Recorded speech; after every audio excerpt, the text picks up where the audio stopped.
My 15-year-old son walked in on me giving the sloppiest top. What do I do now? I have a simple answer for you, and I think you should just hang up the coat. 15 years old is old enough to understand what that is. Your son is at least a sophomore in high school, and he just walked in on you giving another man face. Parenting skills are literally so low, they're in hell. Like, it's just over for you. There's just no coming back from it. This little nigga is at least a sophomore in high school and just witnessed his mother giving a nameless man he probably does not know head. It's like your son is 15 years old. He's 3 years away from becoming a legal adult, and you don't even have the decency to literally lock your doors. You know your jit is almost grown at this point, right? So if you about to be doing grown shit, lock the damn door. And I know I said this is a nameless man, but does he know this guy? Because she didn't specify whether this was her stepdad, her actual father, or some random nigga she picked up. And if any of those were the case, which one would be worse? When you get down to it, she is an adult and she could do what she wants, but as an adult, you now are a parent as well. So you also have the duty of being smart in your house. And yeah, you're an adult, you can do whatever you want, but some things come at a cost. You have kids now. And you said the nigga is 15 years old. You've known for years. You are a mother of a 15-year-old child and probably more kids. This is the opposite of the time in your life where you should be acting childish. Because you just spread this to the internet as well. Any of his friends follow you on Twitter or know of your Twitter know exactly what this little nigga just went through in his own home. Just try to put him back. I'm sure at this point he wants nothing more. You slept with 164 guys only to gain experience and learn how to satisfy your future husband. But he hates women with high body counts. What we not about to do is make your 164 man body count sound like it went toward this super righteous and thought out cause. It's like, how do you have the goal to sleep with 164 people and decide on one person to settle down with, and then blame all of it on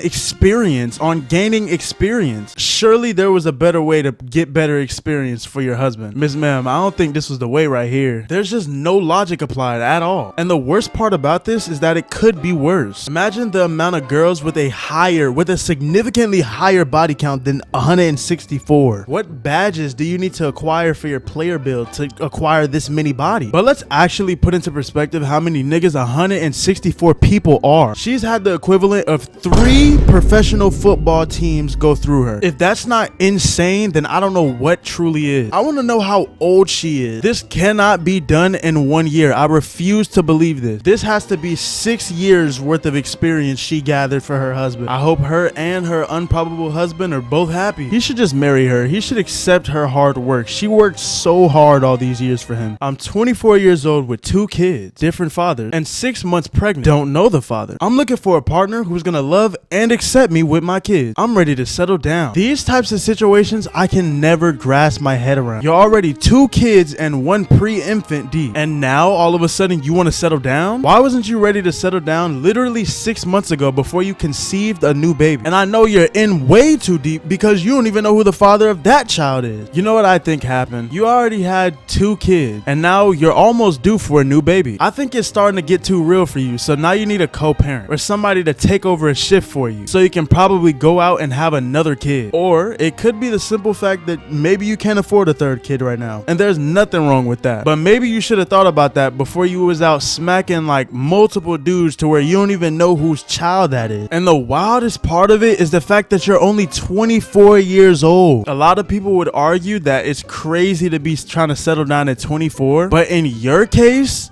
duh. I don't even think you even tried to really slow down after your first 2 kids. That's why I feel like it's only just now starting to hit you. But honestly, I really don't think you'd be the type to actually settle down the way you're saying you are. I mean, your most recent child's baby father is literally a mystery to you. I feel like settling down doesn't really seem like a thing you would do. Or maybe you just learned your lesson. Maybe now you feel like it's time. Maybe it's just like the perfect time for you to hang up the boots, hang up the coat, hang up whatever. And for that, I hope you do find love and find you a man you can settle down with and would love you and your kids. Just don't understand. My gosh, miss, please. Look, I'm sorry. I don't know what you're going through, but this amount of grief publicly published to your online accounts, you need to go home and grieve in the comfort of your own place. Your biggest mistake is bringing this to the internet. And then the fact is, you came outside, got in your car, propped your phone up, and then started crying. When you think of the sequence of events you had to go through in order to set this whole thing up, it just makes you look stupid. Just everything about this video gives me secondhand embarrassment. And then she didn't get on here and start crying crocodile tears or none of that. She started hard down ugly crying, like genuinely crying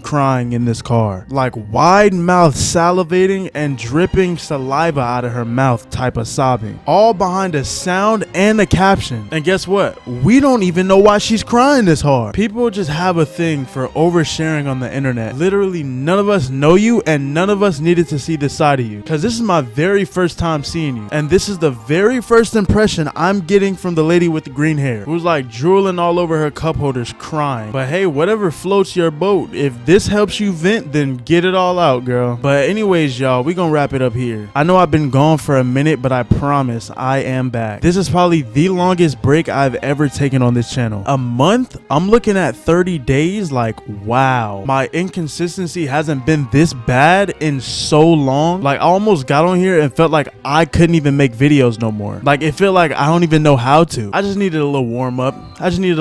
Nah, but in all seriousness, I genuinely just did not have the energy or the mindset to just get on here and do anything. I be telling myself I need so much discipline, which is still the case, but the unmotivation truly got to me. Nah, but this time I'm actually back, and you're not gonna catch me taking another month's break off, and that's a promise to y'all. So yeah, new video next week, or maybe even this week. I might even surprise y'all. You just gotta stay tuned and see. We're still on the road to 1K, so we gotta keep grinding. And with that being said, I'm gonna see y'all in the next video. Peace, man.